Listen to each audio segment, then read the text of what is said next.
और इस वक्त आर्यन खान मामले में कोर्ट के ऑर्डर की कॉपी आ गई है। आर्यन खान समेत तीनों आरोपी बेगुनाह नहीं हैं, ये कोर्ट के ऑर्डर में कहा गया। ऑर्डर की कॉपी सामने आ गई। आर्यन समेत तीनों पर गंभीर अपराध हैं, ऑर्डर की कॉपी में कहा गया है।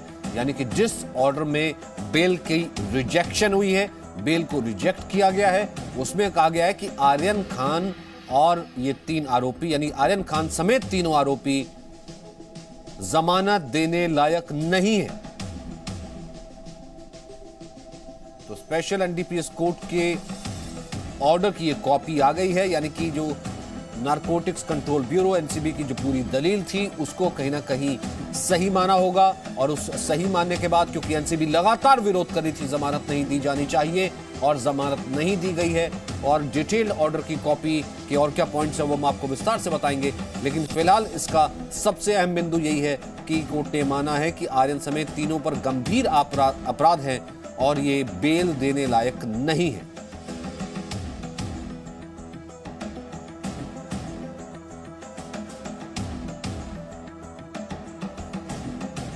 तो तीनों पर गंभीर अपराध है, यानी कि तीनों पर बाकायदा कहा गया कि गंभीर अपराध है और ये अपराध ऐसे हैं कि ये जमानत देने यानी कि बेल देने लायक नहीं है।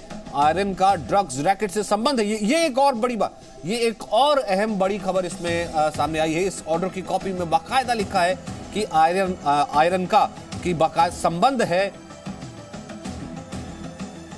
आर्यन का संबंध है ड्रग्स रैकेट से, और ये इस कॉपी में लिखा गया है, इस ऑर्डर की कॉपी में लिखा गया है। आर्यन समेत तीन आरोपियों की जमानत की अर्जी को खारिज कर दिया गया है। बाकायदा इस ऑर्डर में लिखा गया है कि काफी प्रभावशाली व्यक्ति हैं, सबूतों से छेड़छाड़ कर सकते हैं। आर्यन और साथ में उनके जो साथी हैं, कुल मिलाकर तीनों आरोपी हैं, उनके ऊपर जो गुनाह है वो बेलेबल नहीं है, बेल देने लायक नहीं है, सबूतों से छेड़खानी हो सकती है।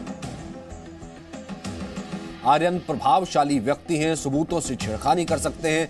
आर्यन खान मामले में कोर्ट के ऑर्डर की कॉपी इस वक्त हमारे पास है कि तीनों आरोपी बेगुनाह नहीं हैं, क्योंकि आज बाकायदा कॉन्स्पिरेसी का एंगल के ऊपर भी बहस हुई थी, वो एंगल भी लगाया गया था, कॉन्स्पिरेसी का चार्ज भी लगाया गया था।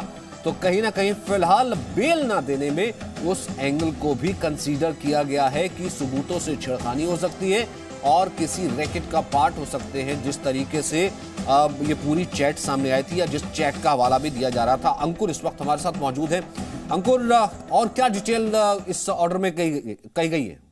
इसके अंदर सबसे बड़ी बात कही गई है कि ये जो तीनों एक्यूज हैं, आर्यन खान, अरबाज मर्चेंट और मुनमुन, ये तीनों इनोसेंट नहीं हैं, ये आरोपी हैं। और जो आर्गुमेंट इनके पक्ष में रखे गए थे कि इनके जो इंटरनेशनल ड्रग ट्रैफिकर के साथ कनेक्शन नहीं है, और जो कहा गया था कि व्हाट्सएप चैट को ही पूरी तरह से दरकिनार करने के लिए लगातार डिफेंस कह रहे थे, उस पूरे आर्गुमेंट को एक्सेप्ट नहीं किया है कोर्ट ने, और उन्होंने माना है कि इनकी इस क्राइम में लिप्तता रही है, इनका एक इन्वॉल्वमेंट है, और इसीलिए उनकी जो बेल ऑर्डर है, बेल ऑर्डर में उनका बेल जो है उसको रिजेक्ट किया गया है।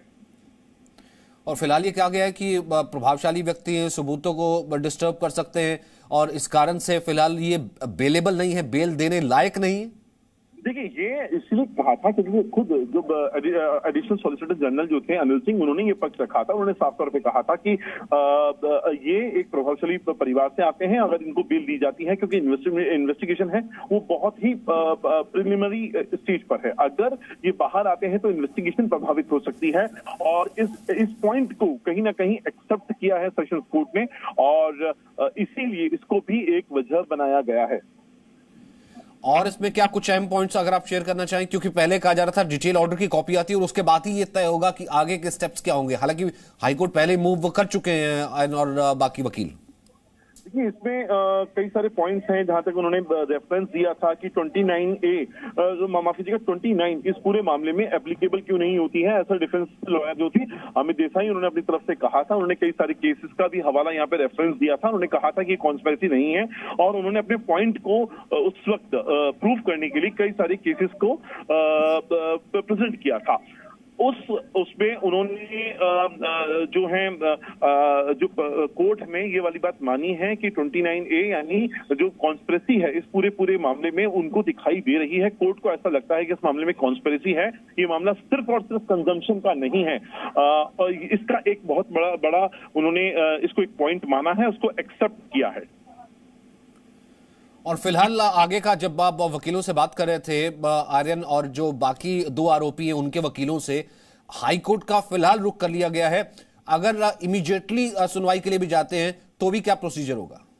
देखिए, अब ऑलरेडी इन्होंने अप्लाई कर दिया है, हालांकि जज निकल चुके थे। अब ये मामले का जो मेंशनिंग है कोर्ट के अंदर, जो मेंशनिंग है वो अब कल होगी। अब कल यहाँ से अगर मैटर में सबसे पहले ये होगा कि एनसीबी को कहा जाएगा कि आप ये जो नई हमारे पास जमानत याचिका आई है हाई कोर्ट के पास, आप इसके ऊपर अपना रिप्लाई फाइल कीजिए।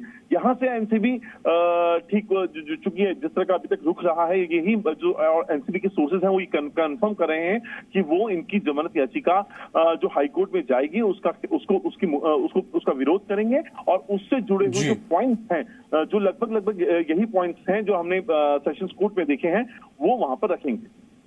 बहुत बहुत शुक्रिया अंकुर फिलहाल इस बातचीत के लिए। तो कुल मिलाकर के बेल ऑर्डर में कहा गया है कि क्योंकि प्रभावशाली व्यक्ति सबूतों से छेड़खानी संभव है, तो इस कारण से फिलहाल जो अपराध है वो बेल देने लायक नहीं है।